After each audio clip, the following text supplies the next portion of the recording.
Espero que vocês todos estejam bem. Sejam bem-vindos à nossa casa, né? Todos aqui de retorno, né? Nosso primeiro painel de férias nesse formato. Alguns até comentaram que estão estranhando, mas será uma experiência diferente, mas temos certeza que será com a mesma vibração, com o mesmo carinho, como tudo que é feito na nossa casa. Então, boa noite, que todos nós nos sintamos acolhidos. E hoje, em especial, dando início a esse tema central, né, nosso, pontos fundamentais, pilares da doutrina espírita. Nós vamos receber aqui com muito carinho, né, com muita gratidão, o César Perry, que nós temos a honra de receber aqui na nossa casa. César, boa noite. Por favor, que você possa já dar um carinho aí para nós. Sim, é motivo de alegria participarmos do evento do Lar de Tereza. Estamos na expectativa, né, e com muito interesse. Como sempre, né, César? Sempre lhe agradecendo as suas palavras, né, os seus estudos, sempre nos enriquecem muito, né? O César é um estudioso da doutrina e sempre com essa simpatia que quem não teve ainda vamos dizer assim, a oportunidade de ouvir e estar aqui hoje vai ver, né, como é gostoso e como a gente aproveita desse estudo que o César faz com essa calma. O César fala e vocês vão ver como ele concatena as ideias e no final a gente diz assim, puxa, que pena que acabou. Né? É assim que a gente estuda junto com o César. Né? Eu vou pedir a vocês, durante a exposição toda, nós vamos ficar com os microfones fechados. Né? Vocês poderão fazer perguntas através do chat ali. Nós vamos estar reunindo essas perguntas. No final da exposição do César, nós vamos estar reunindo essas perguntas e o César vai estar respondendo essas perguntas que estarão sendo feitas. Né? Então, é assim que vai estar funcionando. E após a prece final, os microfones vão estar sendo liberados um pouco também, tá bom? Mas, nesse momento, durante toda a palestra, os microfones vão estar todos fechados, tá bom? Então, vamos dar início à nossa leitura inicial, que é o Espírito do Espiritismo. É uma página de opinião espírita, é o capítulo 19, uma página de André Luiz. Consciência, o espírito do Espiritismo. Consciência individual. Eis o oráculo do bom senso ante a justiça inseduzível de Deus. Não nos satisfaça atender simplesmente aos nossos deveres, porém que abracemos espontaneamente a obrigação de cumpri-los com êxito. Não descreias de tua força interior. Não te sintas incapaz, porque tanto estás habilitado a fazer o mal quanto o bem, lembrando que a chama da vela tanto pode estar aquecendo e iluminando, quanto incendiando e destruindo. Sobre a ênfase das palavras cativantes, avança além dos lugares comuns em torno da beneficência, praticando-a com a precisa fidelidade a ti mesmo. As leis do Criador, imutáveis desde o passado sem início até o futuro sem fim, prescrevem o clima do auxílio mútuo por ambiente ideal das almas em qualquer páramo do universo. Quem beneficia recebe o maior quinhão do benefício. Todo supérfluo é retido nos laços do egoísmo ou da ignorância. Reconheçamos que muita gente renasce de novo para passar a limpo a garatuja dos próprios atos. Depende de cada um fazer das nuvens de provações chuvas benfeitoras da vida ou raios destruidores de morte. Não basta rogar sem méritos do trabalho pessoal, porquanto ninguém transforma as mãos implorantes em gazoas para abrir as portas dos celeiros espirituais. As lágrimas tanto conseguem exprimir orações quanto blasfêmias. O silêncio na tarefa mais apagada surge sempre muito mais expressivo que o queixume na inutilidade brilhante. O raciocínio descobre a vizinhança entre a fé e o entendimento, e a distância entre a fé e o fanatismo. Os homens não são fantoches do destino, e sim construtores dele. Arma-te de confiança e sai de ti mesmo, servindo as vidas em derredor. O amor é o coração do Evangelho, e o espírito do Espiritismo chama-se caridade. André Luiz.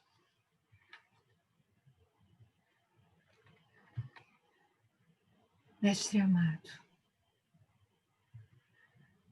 aqui estamos, Senhor. Nós e todos os trabalhadores da tua vinha, envolvidos nesta hora, como aprendizes no teu Evangelho. Aprendizes, como lemos na página, querendo apagar as nossas garatuchas, os nossos erros, o passado. São muitos, Senhor. Mas estamos querendo, com o nosso esforço, com a nossa vontade,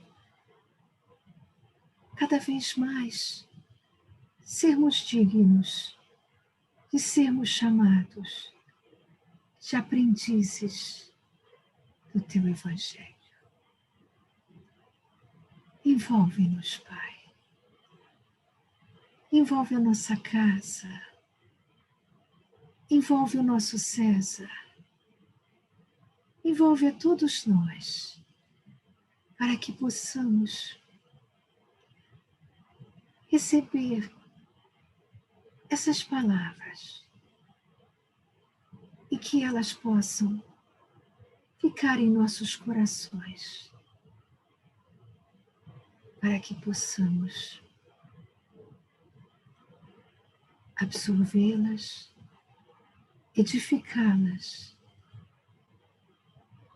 e torná-las ações no bem, Senhor.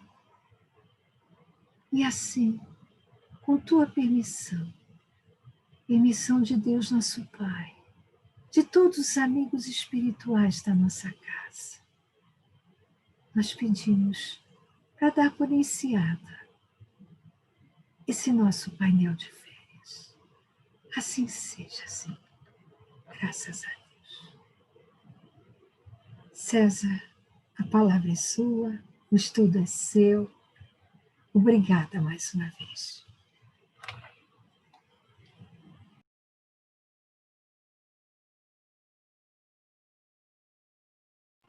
César, você está muito.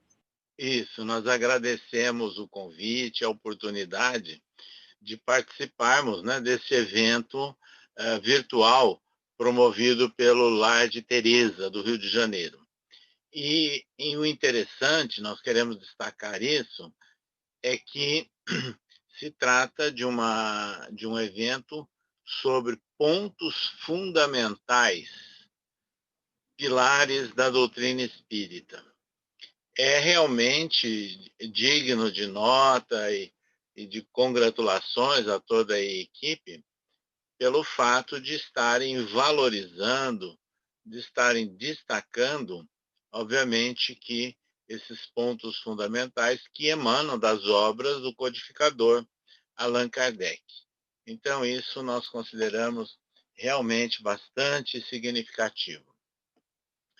Pois bem, para falarmos sobre esse tema, de uma forma geral, na abertura do evento virtual, é interessante nós lembrarmos a todos, né, e aqueles que estão nos assistindo, talvez pela primeira vez, que a doutrina espírita se assenta nas obras chamadas obras básicas, né, que foram lançadas por Allan Kardec, que era conhecido professor intelectual francês e que, utilizando o nome, né, de professor Rivaio, que era o nome verdadeiro dele, entretanto, ele adota um pseudônimo, justamente para separar a etapa da vida dele como educador, né, preocupado com todas as propostas de educação na França, autor de livros, né, nessa área,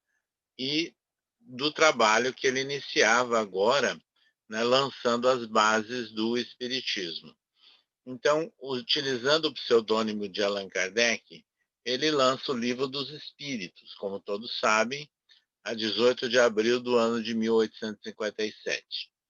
Nós temos que destacar que, embora o Livro dos Espíritos, na versão inicial, tenha 501 perguntas e respostas, e na versão definitiva, a partir de 1860, com 1.019 perguntas e respostas, ele não foi, na verdade, obtido como se Kardec estivesse fazendo perguntas aos espíritos. Ele não era um entrevistador de espíritos, Allan Kardec era um intelectual. Ele tinha todo o preparo, não é? E uma autonomia intelectual para analisar as muitas mensagens que ele foi testemunha, que surgiram, né, ao longo das reuniões que ele participou, com as médiuns irmãs Baudin, senhorita Jafé, também no início a senhora Plane Maison, né? Então, todas essas manifestações, e mais aquelas que foram encaminhadas para ele, cerca de 50 cadernos de instruções espirituais. Então, ele coletou, ele analisou, né, fez o confronto do conteúdo e escreveu o Livro dos Espíritos, dando essa forma que ele considerou mais didática de perguntas e respostas. E é nesse Livro dos Espíritos, então, que nós vamos considerar como a data de nascimento do Espiritismo. Antes do Livro dos Espíritos, não havia Espiritismo. Vários dos princípios espíritas, de certa forma, foram conhecidos por civilizações, por alguns momentos da nossa trajetória evolutiva. Mas eles consolidados, né, em um livro, se deve a Allan Kardec com o lançamento de O Livro dos Espíritos. Então, essa marca, essa data de nascimento do Espiritismo, é ali que nós vamos encontrar os princípios espíritas. Então, vamos aqui fazer uma recordação breve que o Livro dos Espíritos, nas suas 4 partes, 4 grandes partes, ele trata inicialmente sobre das causas primeiras ou das causas primárias. Na segunda parte, ele trata do mundo espírita ou do mundo espiritual. Na terceira, sobre as leis morais. E na quarta parte, ele aborda as esperanças e consolações, encerrando o Livro dos Espíritos com uma série de conclusões, né, que sintetizam, vamos assim dizer, aqueles aspectos mais fundamentais e se caracterizam como sendo os princípios do Espiritismo. Então, quando nós olhamos para a primeira parte das causas primárias ou primeiras, a primeira questão já é muito significativa. Que é Deus? Ele não perguntou quem é Deus, ele perguntou o que é Deus. Então, nós passamos a compreender, pela orientação dos espíritos, nas várias mensagens que Kardec analisou, que ele é a inteligência suprema do universo, causa primária de todas as coisas. Agora, a visão de Deus como criador de todas as coisas, que é trabalhada por Allan Kardec inicialmente em O Livro dos Espíritos, mas também em outras obras que nós vamos comentando, é muito interessante, porque a fundamentação da crença, da certeza que nós somos, na verdade, filhos, herdeiros de Deus, e que Deus é, na verdade, o Criador de todas as coisas, tem uma concepção trazida pelos Espíritos que confere, está fundamentada com o ensino de Jesus. Então, com a visão de Jesus sobre Deus, e não mais com o Velho Testamento. O Antigo Testamento, ele vai mostrando ao longo de alguns séculos, né, através dos vários autores, a crença de um povo num único Deus. Então, a ideia sedimentada no monoteísmo. Mas era uma visão meia míope para nós hoje, mas adequada para o contexto da época. Então, vejam, eles imaginavam que Deus era senhor de um povo escolhido, ao mesmo tempo, senhor de exércitos, mas um Deus que julgava, um Deus que punia. Aí, então, vem a prática do dente por dente, olho por olho. Então, vejam bem, essa visão de Deus que nós encontramos em várias etapas, em vários momentos do Antigo Testamento, que seria, numa visão de horizontes, um Deus agrário, vamos assim dizer, não é? É diferente daquela visão de Deus que o Espiritismo trabalha a partir do Livro dos Espíritos e que fundamenta-se no ensino de Jesus. Então, nós vamos lembrar que Jesus afirmou e João escreveu: Deus é amor. É a definição mais curta, mais objetiva sobre Deus. Deus é amor. Para nós entendermos que Deus é amor, então é trabalhado por Allan Kardec, tanto nas leis morais, como depois nas esperanças e consolações do Livro dos Espíritos, outras questões correlatas para que a gente tenha uma visão melhor sobre o que seria a justiça divina segundo o Espiritismo. Então, é importante que Deus é, na verdade, um dos princípios básicos, iniciais, para nós considerarmos como ponto fundamental do Espiritismo. Mas já é uma visão diferente daquela do Antigo Testamento. E Allan Kardec continua trabalhando nessa visão de Deus quando ele trata, faz a abordagem, inclusive, no último livro dele, A Gênese, quando ele estabelece uma relação entre conhecimentos, ideias científicas do século XIX, né, que ele viveu, com assuntos ligados à religião. Então, ele inovou. Ele praticamente deu assim um vislumbre novo a essa questão.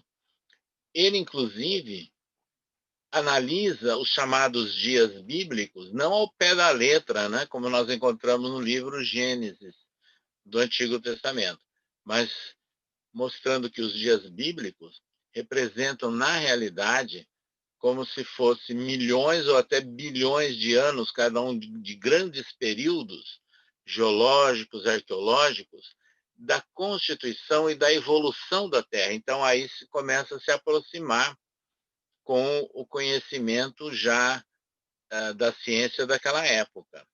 E, inclusive, a questão da evolução, não é? Do homem aqui na Terra, dos animais aqui na Terra. E Allan Kardec foi contemporâneo dos dois principais analisadores dessa questão da evolução, Charles Darwin e Alfred Russel Wallace. Esse último, inclusive, aceitando a imortalidade da alma e sendo um dos pesquisadores ligados também à questão da mediunidade. Então, Allan Kardec começa a mostrar que Deus, como criador, ele não criou do nada. Não é uma fumacinha que vai, né, surgindo aqui e acolá. Não. É um processo natural. E que nós vamos conhecer, então, que as leis da natureza, como são ditas, elas têm o seu tempo tem a sua abrangência e tem várias dimensões. Então, com Allan Kardec, nós começamos a perceber algumas outras dimensões fora daquelas ideias clássicas do conceito que existia na época de matéria e espírito, não é? Hoje, e Kardec até foge dessa questão, desde o Livro dos Espíritos, usando o termo corpóreo e incorpóreo, né? Vejam como ele foi percussiente. Então, a ideia de Deus, para nós espíritas, é muito diferente, não é? daqueles conceitos do Antigo Testamento e vai aprofundando, não é? Em outras áreas, uma visão que a gente vai crescendo ao longo das nossas experiências sobre Deus. Portanto, Deus é um dos aspectos fundamentais, um princípio fundamental do Espiritismo, mas de um Deus diferente, né? É por isso que a gente lembra do apóstolo Paulo, que tinha, dentro da cultura grega que ele foi formado, na cidade que ele nasceu, Tarso, dentro do conhecimento do judaísmo ortodoxo que ele se preparou, e dentro do contexto do Império Romano que ele viveu, o maior sonho dele era chegar a Atenas, na Grécia. Qual não foi a sua decepção quando lá os homens sábios, os filósofos que estavam vivendo naqueles instantes, não deram a mínima atenção para o ensino dele. E aí ele começa, no Areópago, né, a sua manifestação a pedido de alguns que criaram um espaço para ele explicar o que ele queria dizer para aquele povo. Ele começa dizendo que no trajeto ele havia encontrado monumentos dedicados a vários deuses, mas ele veio, na verdade, destacar um altar destinado ao Deus desconhecido. É esse Deus que eles não conheciam que ele vinha trazer. Então, é essa ideia de Deus que o Espiritismo aborda como um dos seus princípios. Completamente diferente, portanto, dos textos do Antigo Testamento e de muitas outras ah, vertentes religiosas, mas aprofundando a partir dos ensinos trazidos por Jesus. É interessante destacarmos que um outro princípio básico do Espiritismo, não é? E que está configurado também no Livro dos Espíritos, na sua segunda parte, que trata do mundo espírita ou do mundo dos espíritos, que fala sobre a existência da alma. E a existência da alma é mostrada através da certeza da imortalidade da alma que nós temos no Espiritismo, de uma forma diferente. Então, não é apenas uma crença, é uma constatação. A ideia da imortalidade da alma já existia antes, né, em várias etapas, em vários momentos da nossa civilização e de várias religiões. Porém, com o Espiritismo, nós vamos perceber um tratamento diferente para a existência da alma, porque nós começamos a perceber que Allan Kardec, inclusive, faz uma diferença, né? Que na prática, muitas vezes, na hora de falar, nós não fazemos essa diferença. Mas a alma seria o espírito encarnado, então nós somos alma. E, e, o, e quando nós estamos desencarnados, então usaria o termo espírito, não é? Mas essa diferenciação é interessante pelo seguinte, porque Allan Kardec começa a mostrar na existência da alma que nós, seres encarnados, e os seres desencarnados, que estão, portanto, numa outra dimensão, numa dimensão incorpórea, todos nós temos, na verdade, pontos em comum. Então, nós somos seres imortais. Nós somos espíritos. Sendo espírito, então ele começa a mostrar os atributos do espírito, inclusive o desenvolvimento da inteligência, o desenvolvimento do raciocínio propriamente dito, do sentimento, né? Então, são atributos da alma humana que nós vamos, então, desenvolvendo. E nessas condições, quando nós estamos encarnados, então nós podemos também exercer algumas propriedades, algumas ações que são típicas do espírito, só que agora do espírito encarnado. Então são as chamadas manifestações anímicas. Manifestações anímicas porque vem de ânima, alma. Então vejam bem, nós encarnados podemos ter algumas manifestações que não são mediúnicas, mas nós podemos ter percepção de vibrações, percepção de aproximação de entidades espirituais, podemos ter percepção de coisas que estão acontecendo à distância, não é? Podemos transmitir o nosso pensamento e o nosso sentimento à distância. É por isso que nos centros espíritas nós anotamos muitas vezes nomes para as vibrações ou irradiações, né, para as pessoas que estão precisando de apoio espiritual.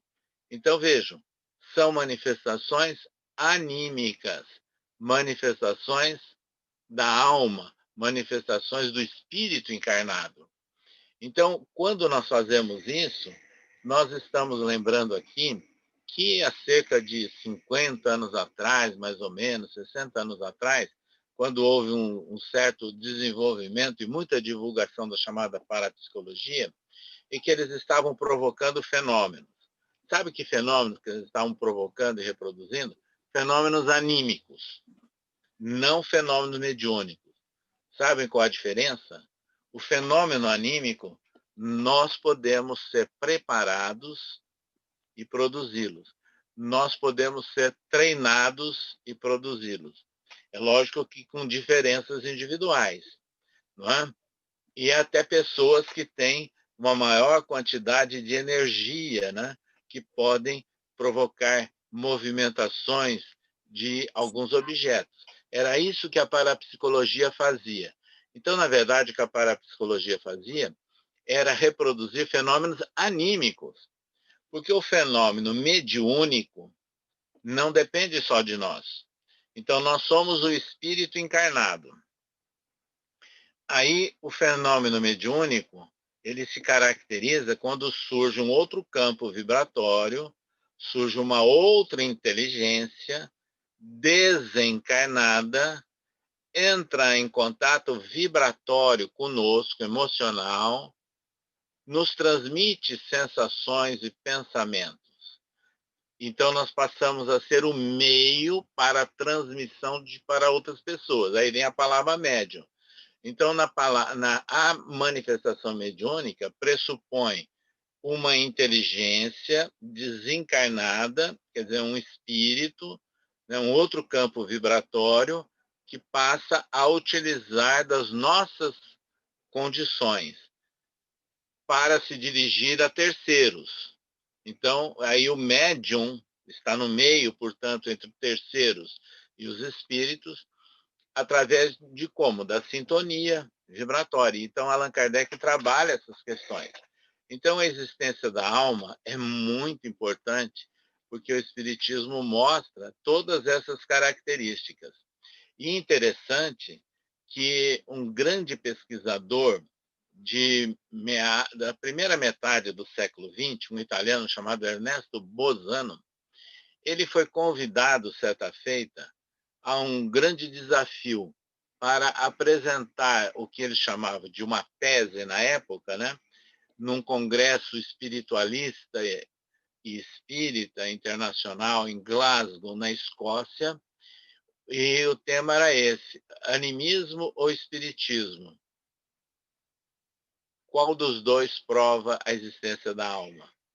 E ele defendeu essa ideia e deu origem a um, a um livro, inclusive, Animismo ou Espiritismo.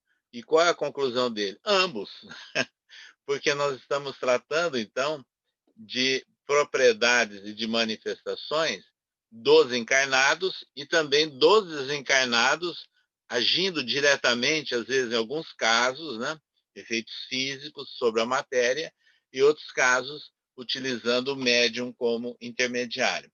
Então, a existência da alma é um princípio muito importante e é básico, né, para todas as ideias e desenvolvimentos dos pensamentos e das atividades espíritas. Mas também é interessante aqui que nós vamos relacionado com a existência da alma.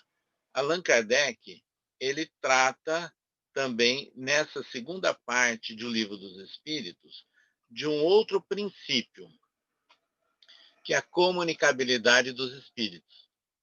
A comunicabilidade dos espíritos, ela foi também presente em todos os tempos da humanidade. Os textos do Antigo Testamento são ricos de manifestações que se caracterizam como comunicabilidade dos espíritos, né? E desde o Antigo Testamento até os anúncio do nascimento de Jesus e até muitos fatos relacionados com a própria vida, né, e atividades desenvolvidas por Jesus. Então, isso é muito típico. São, na verdade, manifestações dos espíritos, comunicabilidade dos espíritos. Os primitivos cristãos, eles praticavam esse intercâmbio com a espiritualidade. Aliás, Jesus reinaugurou. Quando ele subiu ao Monte Tabor, e 3 discípulos acompanharam, assistindo ali o que estava acontecendo, ele se viu envolto em luz, transfiguração. Transfiguração é um fenômeno anímico, né? Então, ele mostrou que é um espírito puro e perfeito e que irradiava a luz. Mas, ao lado dele, apareceram 2 homens mortos, Moisés e Elias, e conversaram com Jesus. Então, Jesus conversou com 2 homens mortos. Então, estava sendo mostrado que eles não só estavam vivos, como eles estavam se manifestando. E aí vem um fenômeno de efeitos físicos, porque surgiu uma nuvem e uma voz que identificava o Cristo. Então, esse conjunto mostra, entre aspas, uma triunfal reinauguração da manifestação ou da comunicabilidade dos espíritos. Os primitivos discípulos, e todos eles, praticavam a mediunidade, mas nós encontramos nos textos de Paulo, nas suas epístolas, vários registros. É o caso, por exemplo, quando ele identifica os falsos profetas, quando ele afasta aquela entidade que era um falso profeta junto à pitonisa da cidade de Filipos. Então, ela usava, né, da mediunidade dela justamente para sobreviver financeiramente, com outros interesses de ordem material. Mas Paulo, ele dá um registro marcante na primeira epístola aos Coríntios, 3 capítulos, quando ele diz assim: acerca dos dons espirituais, não quero, irmãos, que sejais ignorantes. E ele passa a discorrer sobre vários dons espirituais. Dom espiritual que ele utiliza, na realidade, significa o quê? Tipos de mediunidade. E no final aí ele dá uma recomendação, mas que se faça tudo decentemente com ordem. Paulo foi também um intermediário muito interessante para um episódio registrado rapidamente em Atos dos Apóstolos, mas ele fala também na segunda epístola aos Coríntios, e Emmanuel trata da questão no livro Paulo e Estevão, quando diz o seguinte: veja o registro de Paulo. Conheci certo homem que há 14 anos atrás subiu ao terceiro céu, viu coisas inefáveis aos quais eu não posso nem informar. Os grandes estudiosos bíblicos e de Paulo, acadêmicos, já de tempos atrás, já afirmavam que é um depoimento de Paulo. Não era uma terceira pessoa, era ele próprio. Então, Emmanuel decifra essa questão no livro Paulo e Estevão. Ou seja, o ex-doutor Saulo de Tarso, naqueles momentos de dificuldade, de indecisão, do trabalho que ele teria pela frente, dos desafios, né? Isso está registrado 14 anos atrás. Essa epístola foi escrita mais ou menos no ano 51, 52 da nossa era. Você tira 14 anos, vai dar no ano 37, 38. É o período, né? Ainda 3 anos após o início da sua conversão, que ele estava se preparando para a grande missão. Imagina as dificuldades, as dúvidas. Ele adormeceu e aí teve o fenômeno da emancipação parcial da alma. Então, o espírito dele ficou parcialmente emancipado e ele viu dois espíritos, Gesiel e Abigail. E aí vem aquele famoso lema de Abigail dando a orientação a ele: ama, perdoa, trabalha e espera. Então vejam, que fenômeno é esse? Anímico. Ele, o espírito dele, teve uma situação de emancipação parcial, captou, sentiu o mundo espiritual e captou informações, e que foram indispensáveis para a jornada que ele deveria empreender, superando inúmeros e inúmeros obstáculos. Então, nós temos todas essas manifestações e muitas outras registradas no Novo Testamento como provas, né, da comunicabilidade dos espíritos. Mas à época de Kardec, já existiam algumas pessoas que se preocupavam também com esse tema. E, em seguida, surgiram grandes homens cientistas, né, que foram envolvidos na chamada ciências psíquicas. É o caso de William Crookes, né, com as materializações da médium Florence Cook, materializando o espírito de Cat King. É o caso de Charles Richer, que depois veio aceitar, não é, aquelas manifestações depois de muita pesquisa e de muita relutância. É o caso de Ernesto Bozano, que eu acabei de fazer referência, é o caso de William James e muitos outros que atestaram, né, a sobrevivência, a identificação do espírito desencarnado, ou seja, a comunicabilidade dos espíritos. E esse assunto, Allan Kardec, ele vem trabalhar de uma forma mais desenvolvida ainda e de uma forma prática, quando ele escreveu O Céu e o Inferno, seu quarto livro, em 1865. Porque lá ele relaciona, né, as manifestações espirituais da Sociedade Parisiense de Estudos Espíritas com os estudos que ele fez para identificar o espírito manifestante. Quem era ele, como tinha vivido. Então, aí ele chega à conclusão sobre os diversos estados de alma, não é? E obtém vários casos ali realmente de identificação do espírito comunicante. Então, a comunicabilidade dos espíritos, inicialmente fundamentada no Livro dos Espíritos e trabalhada depois em Céu e Inferno, é, na verdade, um dos princípios básicos do Espiritismo. É importante nós lembrarmos que ele trata também da questão da pluralidade das existências, também nesse capítulo 2, nessa segunda parte, que fala sobre as questões da alma, do espírito, e mostrando que todos nós somos espíritos encarnados, ou seja, nós somos sujeitos à lei da reencarnação, e o que também não é uma invenção espírita. Desde os tempos do Velho Egito, já tinham ideias predecessoras de reencarnação, como também na Índia e em outros povos também já se admitia alguma coisa que estivesse relacionado com reencarnação. No próprio mundo judaico, sem muita clareza, esperavam, né, o retorno dos profetas. Né? Está registrado isso no Antigo Testamento. E aí vem aquele diálogo de Jesus, né, perguntando aos seus discípulos quem eles imaginavam que ele seria. Então, imaginaram que seria o retorno de Elias, de Jeremias, até de João Batista, que tinha desencarnado pouco tempo antes. E aí Pedro o identificou. Mas o que está presente aí? A ideia do retorno dos profetas, não é? Então, é importante isso, nós lembrarmos que a pluralidade das existências é um princípio também extremamente significativo para a compreensão da doutrina espírita. Porque sem a lei da reencarnação, não compreendendo que nós somos seres espirituais sujeitos ao quê? A evolução. Evolução que são as propostas, os testes educacionais a que nós somos submetidos. Então é por isso que escreveu André Luiz.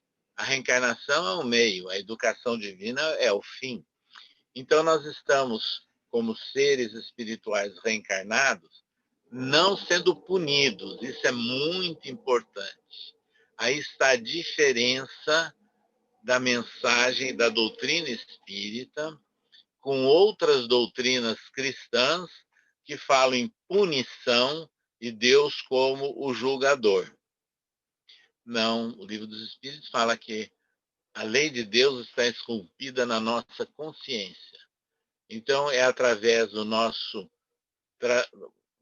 esforço evolutivo, da nossa trajetória, né, de aprendizagem, é que nós vamos ampliando a compreensão da lei divina e ampliando os níveis da nossa consciência.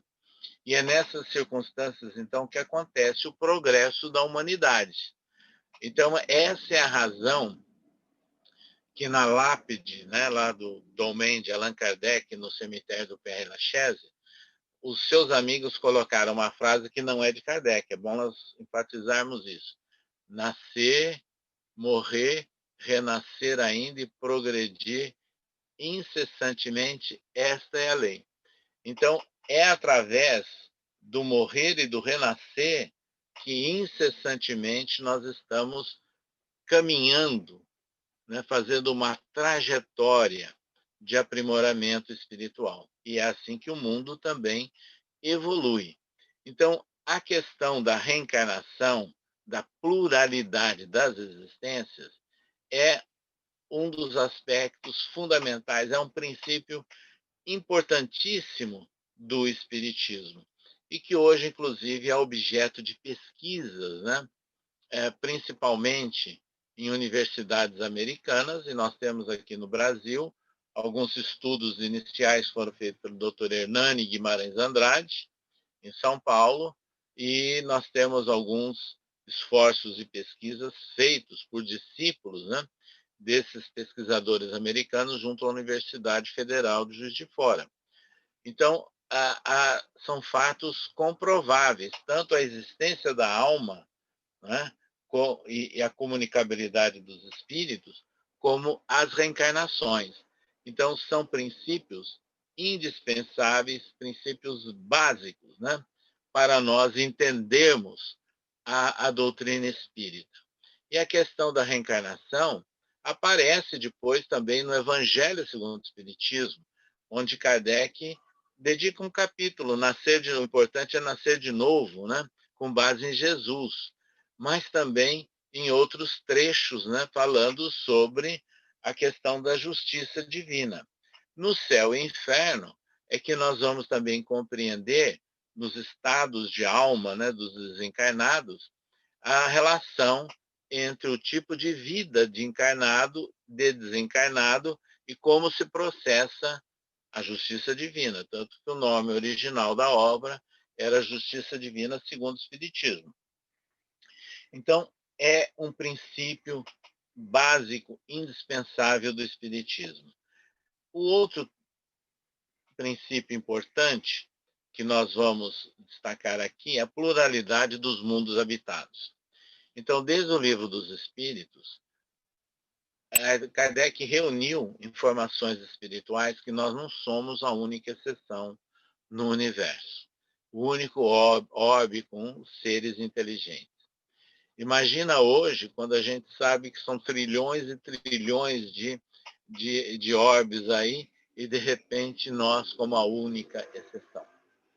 Agora, o que Allan Kardec fala, já registra em O Livro dos Espíritos, é que há diferentes estádios de matéria.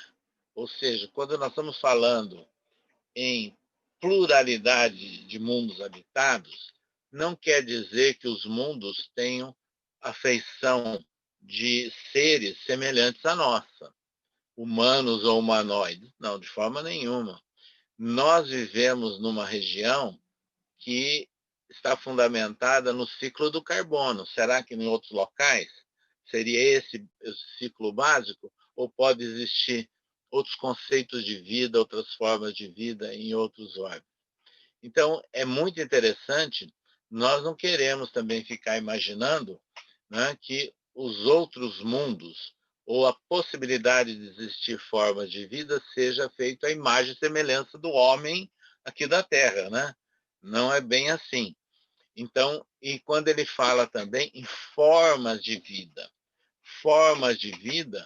nós podemos também entender, vamos ver, desde os micro-organismos, desde os aminoácidos, micro-organismos, né, até seres primitivos, né, até seres semelhantes a animais e seres semelhantes ao homem, mas com estádios diferentes, vibratórios. Então, não quer dizer que num determinado planeta, vamos imaginar, a gente tenha um homem encarnado como nós aqui, né? Com o tipo de matéria, com esse tipo de condensação de energia que nós temos caracteristicamente do planeta Terra. Então, há uma diversidade que a gente nem imagina. Essas questões, Allan Kardec trata também no livro A Gênese.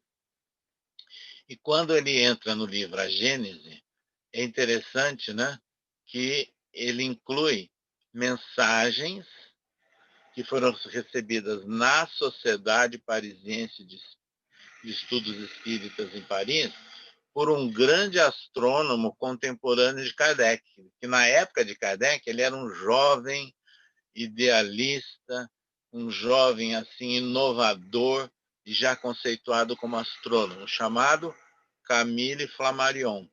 Ele foi o médium dessas mensagens, né, que estão no capítulo Uranografia Geral, né, no livro A Gênese.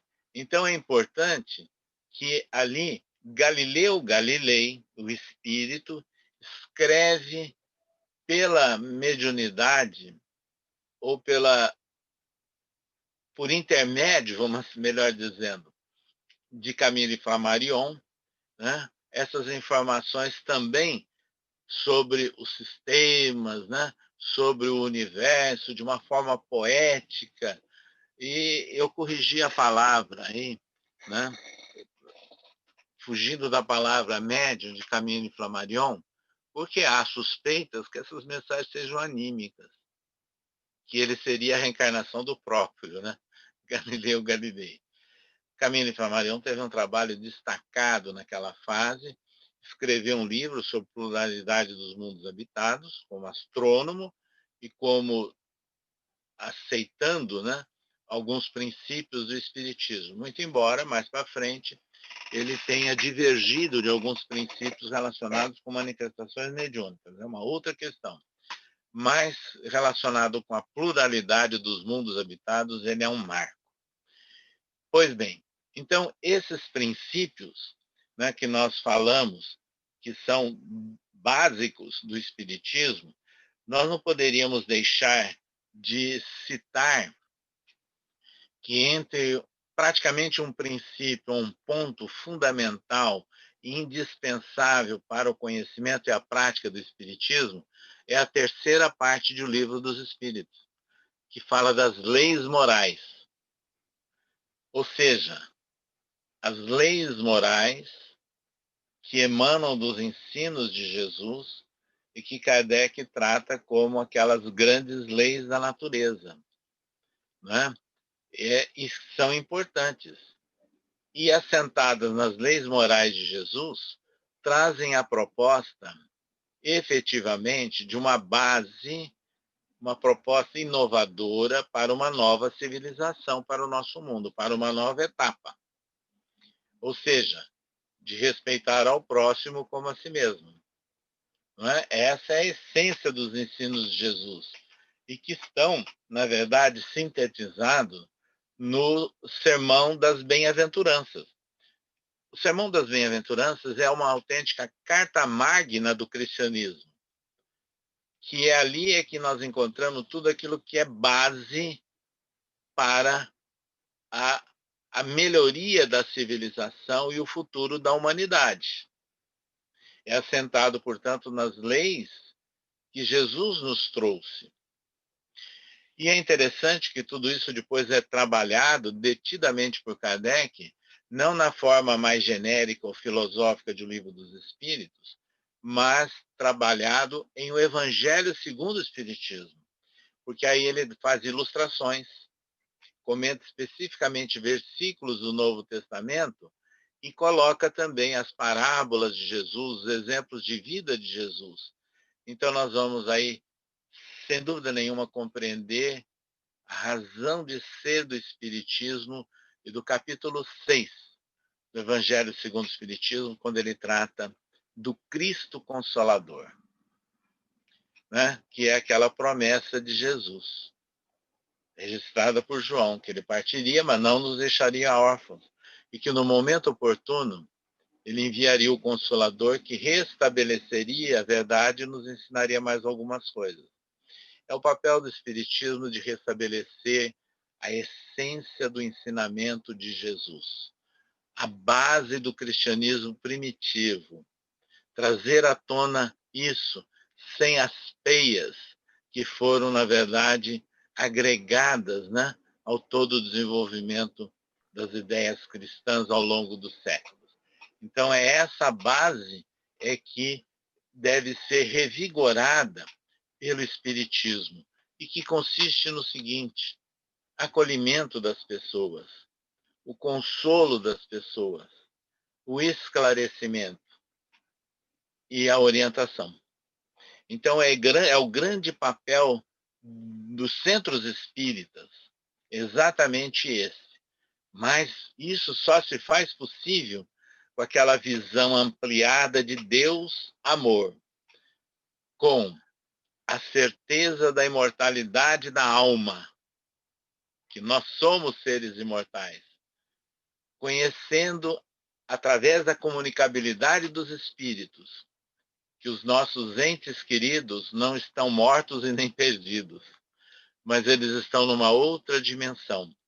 Então é possível, e inúmeros casos de identificação dos espíritos comunicantes. Através do Consolador prometido é que nós vamos entender que nós estamos sujeitos a uma lei progressiva para conhecimento da verdade, inclusive. Parcelas de verdade a cada passo que nós vamos dando na fieira reencarnatória ou numa sequência evolutiva. É através de tudo isso é que nós podemos compreender melhor a essência dos ensinamentos de Jesus. E aí nós começamos a compreender também o nosso papel como seres universais, no contexto do universo, não é? Então é importante nós imaginarmos todas essas ideias básicas, esses princípios do espiritismo. E é isso que deve ser trabalhado e deve ser tratado nos centros espíritas. São as 5 obras básicas de Allan Kardec. Ele tem obras menores, mas nós temos 5 obras que identificam e que trabalham esses princípios. E que vejam que interessante. Allan Kardec, nas 4 partes de O Livro dos Espíritos, ele contém o fundamento que deu origem aos demais. Então, exemplificando.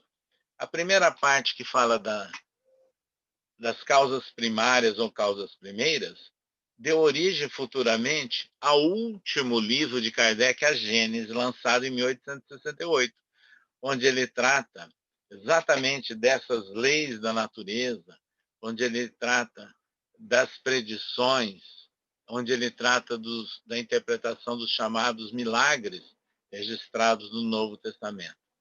Da segunda parte do Livro dos Espíritos, do mundo espírita ou do mundo espiritual, Kardec desdobra e lança, em 1861, o Livro dos Médiuns. Aliás, no mês de janeiro, por volta do dia 10 a 15 de janeiro. Então, nós estamos agora completando 160 anos do lançamento de O Livro dos Médiuns, que Allan Kardec colocou como subtítulo Guia dos Médiuns e dos Evocadores.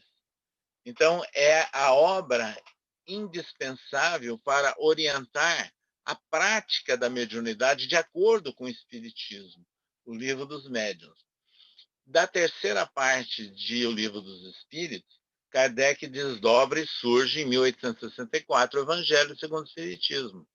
Depois, da última parte, que fala das esperanças e consolações, em O Livro dos Espíritos, surge, em 1865, o Céu e o Inferno, não é? Tratando em detalhes e mostrando aspectos práticos da análise da comunicabilidade dos espíritos para nós entendermos melhor os estados de alma. Então, vejam, as 4 outras obras, elas estão contidas e são desdobramentos da obra inaugural, da obra primeira, que é o Livro dos Espíritos. E aí, sintetizando, a gente poderia dizer o seguinte: quantas pessoas passam pelo mundo e têm, às vezes, sintomas, sinais esquisitos, às vezes sem diagnóstico ou sem uma melhor compreensão, e pergunta, mas afinal de contas, o que eu sinto? O Livro dos Médiuns não responde. Pode ser manifestações de ordem anímica ou de ordem mediúnica. Quando muitas vezes as pessoas no mundo conturbado, como nesses momentos complexos que nós estamos vivendo no Brasil e no mundo, e perguntam, mas por que tanto contraste? Qual a causa de todos esses sofrimentos? O Evangelho segundo o Espiritismo nos dá a resposta. Quando nós queremos saber, mas e depois, para onde eu vou após a morte? O céu e o inferno nos apontam, né? Mostrando os vários estados de alma. E quando nós queremos saber de onde vim, o livro A Gênese nos esclarece.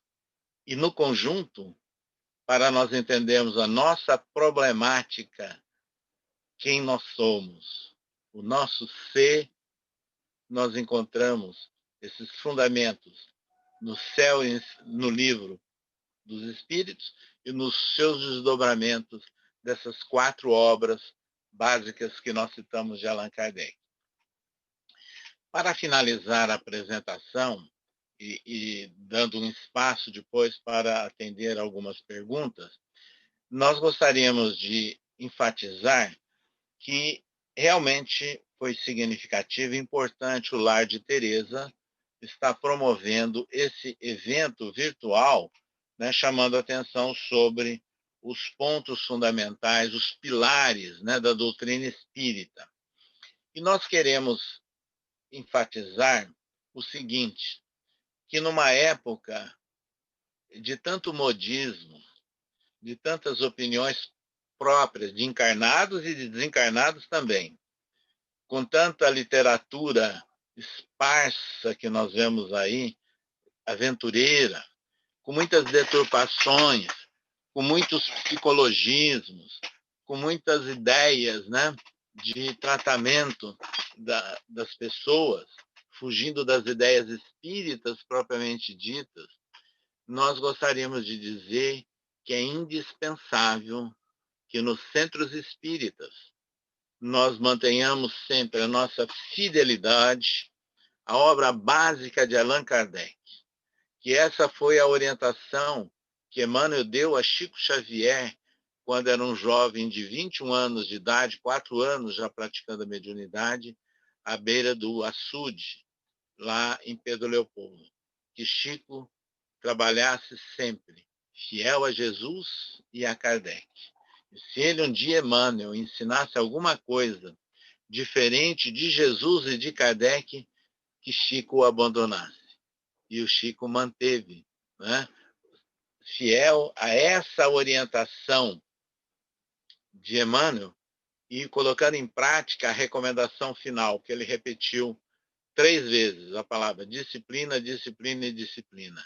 Então, é importante que nas nossas atividades espíritas, nos centros espíritas, nós temos que divulgar as obras de Allan Kardec, através das palestras, do estímulo à leitura, ao estudo, e eu diria, direto nos livros, sem intermediação de apostilas.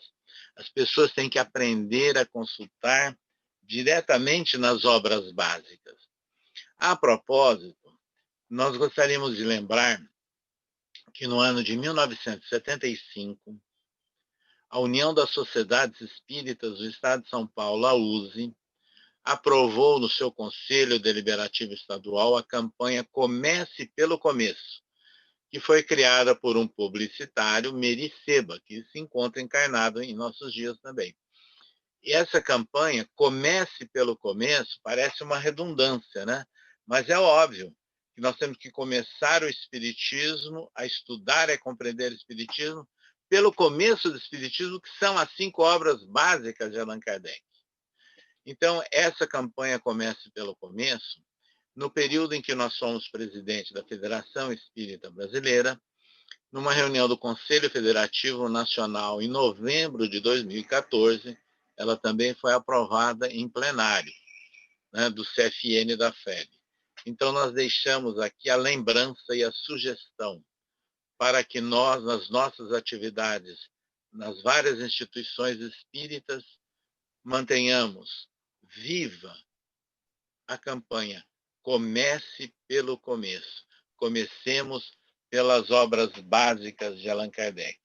Então, era essa a síntese, né, que nós gostaríamos de fazer nessa oportunidade para nós enaltecermos o papel da vida, da obra do codificador e chamarmos a atenção da importância do estudo das obras básicas. Então, inicialmente, eram essas as informações e agora nós abrimos um espaço aí para algumas respostas atendendo às perguntas formuladas. Obrigada, César. Muito, como sempre, excelente, né? Como nós temos muito a agradecer a você, né, pelas... Nós temos 5 perguntas, 4, a quinta chegou no finalzinho, se der tempo, a gente faz a quinta pergunta, né? Nós mandamos para o chat e mandamos também aí para você, mas eu vou acabaram me pedindo para a gente fazer um modelo um pouquinho diferente, para que a gente fosse lendo aí para você as perguntas, né? A primeira delas, se você tem conhecimento de alguma publicação que liste os 5 pontos fundamentais do Espiritismo, né? Essa que a gente possa...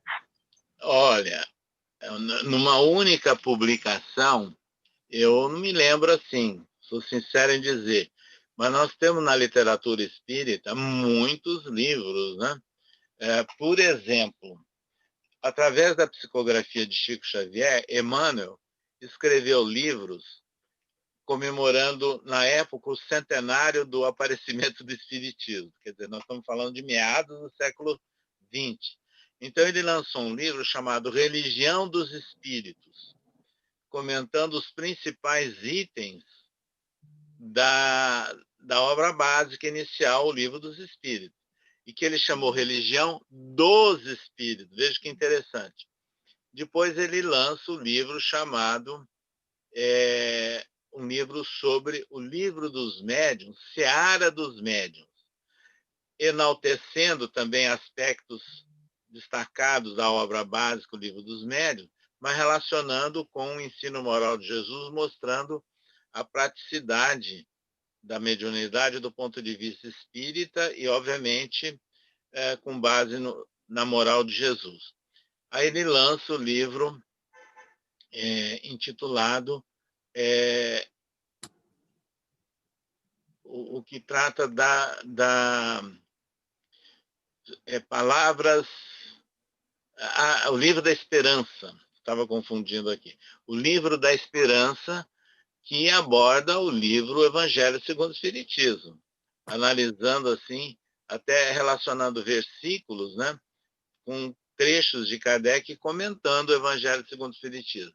E a justiça divina, o céu e o inferno. Ele não lançou um livro sobre a Gênese, mas o interessante é que se nós buscarmos o livro Evolução em Dois Mundos, de autoria de André Luiz, a apresentação, o prefácio, é de Emmanuel.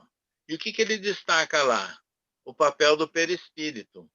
Porque, e o perispírito que é tratado em A Gênese é de fundamental importância para a gente entender mediunidade e reencarnação e evolução. Então, vejam, nessas obras que nós citamos de Chico Xavier, nós temos aí essas ideias, né, que são os princípios fundamentais do Espiritismo. A segunda pergunta foi como se dá, foi uma colaboradora que perguntou como se dá a fluidificação das águas nas nossas reuniões, tanto das casas espíritas, como quando a gente faz o evangelho em casa, que a gente coloca água, como se dá essa fluidificação das águas? Olha, no livro dos médiuns tem um capítulo que chama Laboratório do Mundo Invisível, não é? E depois nós temos também nas obras psicográficas de Chico Xavier, assinado pelo espírito André Luiz, que falam também desse laboratório, falando de colônias espirituais e da ação dos espíritos desencarnados, dos mensageiros aqui na Terra. Então, o que nós sabemos? Tem duas formas de se fluidificar a água. Pode ser a ação dos espíritos, energizando e transmitindo fluidos, né, bons, salutares, de saúde para aquela água. Mas pode também ser anímico.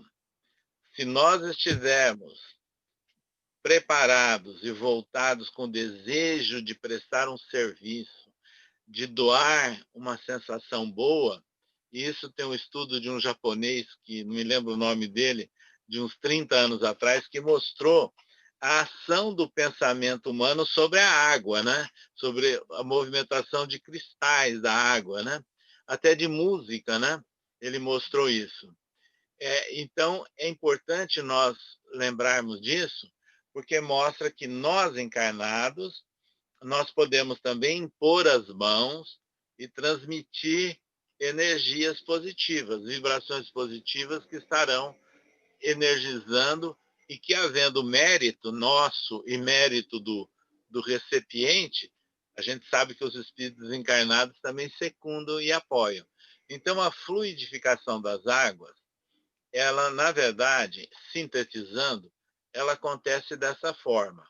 Então, colocar o nome aí, Masaru Emoto, é exatamente o Emoto que eu estava me citando agora. Então, são fatos importantes, né? E que é muito utilizado, né? Em todas as formas de tratamento espiritual, inclusive a distância, né? Quantas vezes os espíritos recomendam que quando nós vamos fazer uma vibração, uma irradiação para alguém que está em casa, que está distante, que ele deixe um copo d'água perto, né? E depois faça suas vibrações durante o evento, fique sintonizado e depois tome aquela água. Ela é salutar, ela é terapêutica também. Então, é nisso que consiste a chamada fluidificação das águas. Nós temos uma pergunta, qual o planeta, quando você falou da orbe, né? Qual o planeta hoje mais adiantado que se saiba dentro da literatura espírita? Não. Não existe taxativamente essa informação. A gente encontra apenas algumas citações esparsas, né?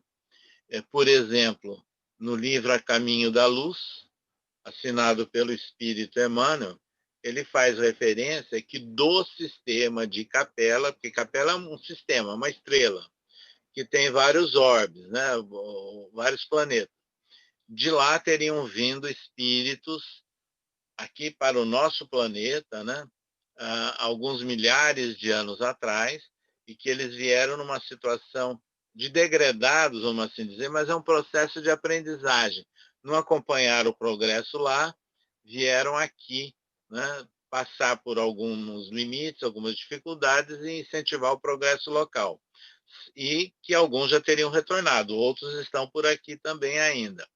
Então, isso significa que, pelo menos na literatura espírita, esse planeta, né, dentro do sistema de Capela, teoricamente, ele está hoje numa posição mais evoluída que a Terra. E há outras informações assim, fala-se também do sistema lá da estrela de Sírius, mas a gente não tem maiores detalhes e nem tem como a gente confirmar isso. Temos mais as últimas duas. Quando é falado em matéria quintessenciada, seria a mesma matéria falada quando Aristóteles falava sobre isso? Mais ou menos, né? A matéria quintessenciada, a gente teria que entender uma matéria hoje mais etérea, vamos assim dizer. Veja bem, quando Kardec coloca isso no Livro dos Espíritos, era um fato inovador e até provocador, né, no século XIX. Agora, hoje, por exemplo, a física está descobrindo aí subpartículas, né? Está descobrindo, na verdade, novos estádios ou novas situações de energia, né, que não eram conhecidas naquela época.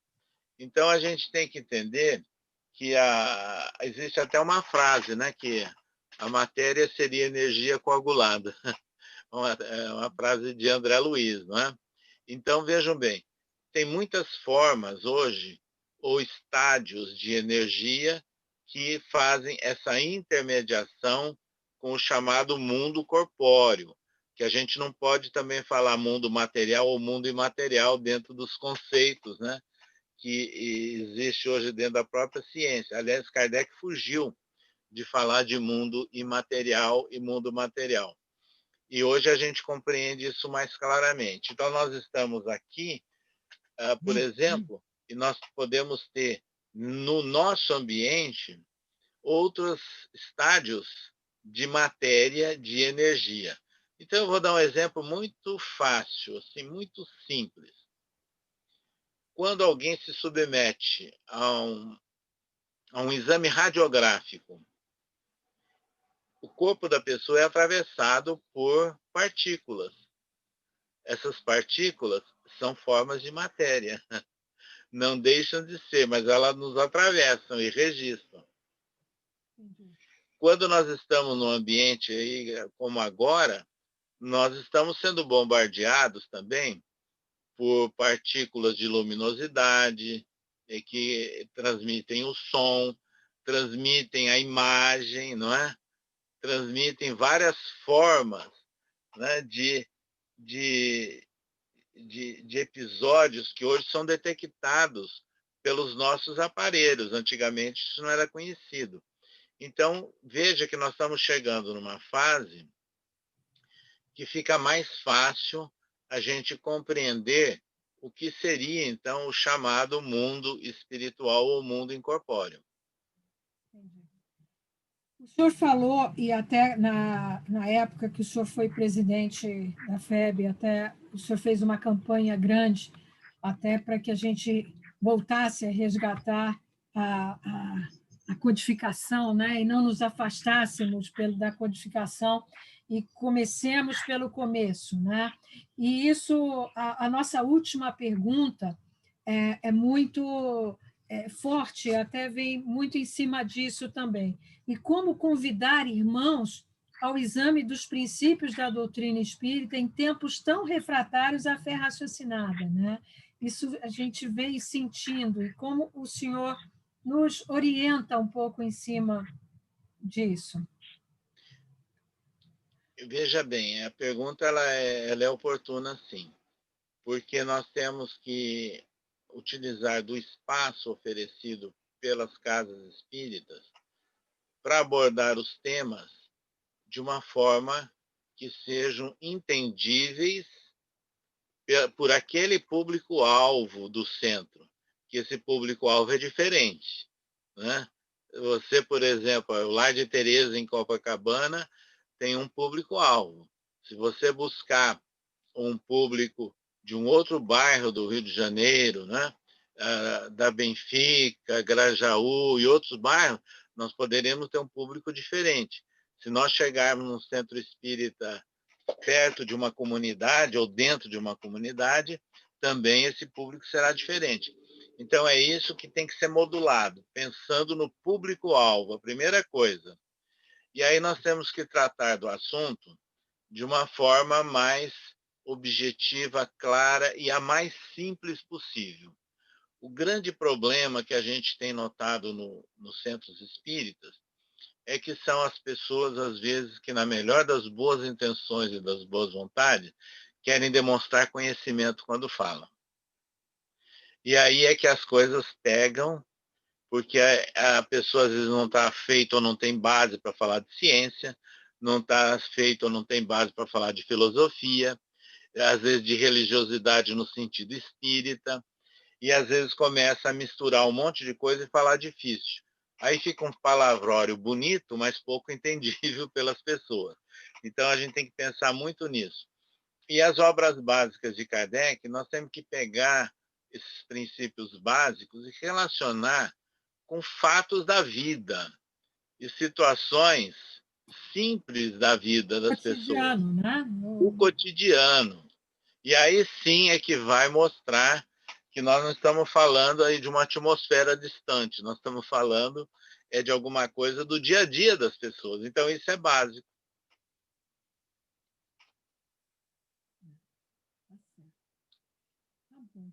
Professor, me permita chamá-lo assim, né?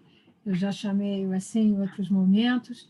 Nós só temos a lhe agradecer, né? Nossa casa, em especial também João Aparecido, que lhe fez o convite, né? Estamos aqui todos agradecidos e honrados pela sua presença, por ter aberto esse nosso painel, né? Então, nós vamos mais uma vez lhe agradecer. E todos nós estaremos aqui de novo na semana que vem, dia 21. O tema será a existência de Deus, com a Fátima Lourenço e com João Aparecido. E vamos, então, serenados, né, fazer a nossa prece de encerramento, lembrando das palavras do César: casa que acolhe, que consola, que esclarece. Esse é o nosso papel. Então vamos, queridos, todos nós.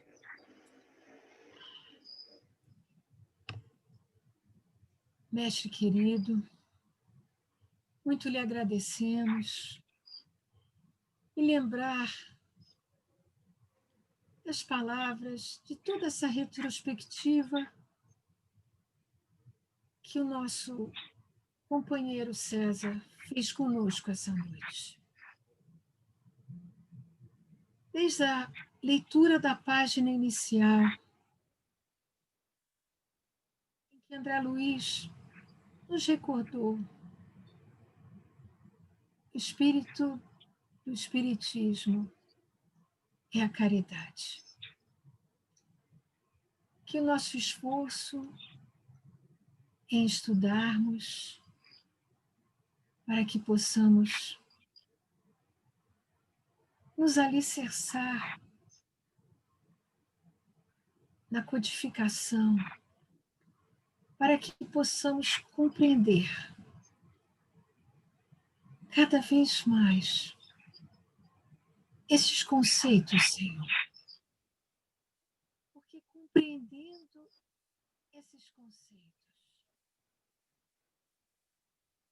conseguimos exercitá-los. Nós conseguimos fazer a correlação com o nosso dia a dia, com os fatos da nossa vida, para que possamos cada vez mais errar menos. Ou, falando de forma positiva, Senhor, acertar mais. E assim, como falamos mais recentemente, que possamos todos envolvidos no propósito de termos um ano mais leve, de termos um ano em que possamos caminhar um pouco mais dentro das nossas realizações positivas. Envolve a nossa casa, envolve a nossa família, envolve a nossa cidade, envolve o nosso país, envolve a nossa terra, Senhor. Envolve a todos que hoje estão precisando tanto de um acolhimento, de um consolo, de um esclarecimento, de esperança, Senhor. E que todos nós possamos terminar essa reunião, retornar aos nossos afazeres com muita paz, muita gratidão. Envolve-nos, Senhor. Assim seja. Obrigada a todos. Obrigada, espíritos amigos. Graças a Deus. Muita paz a todos.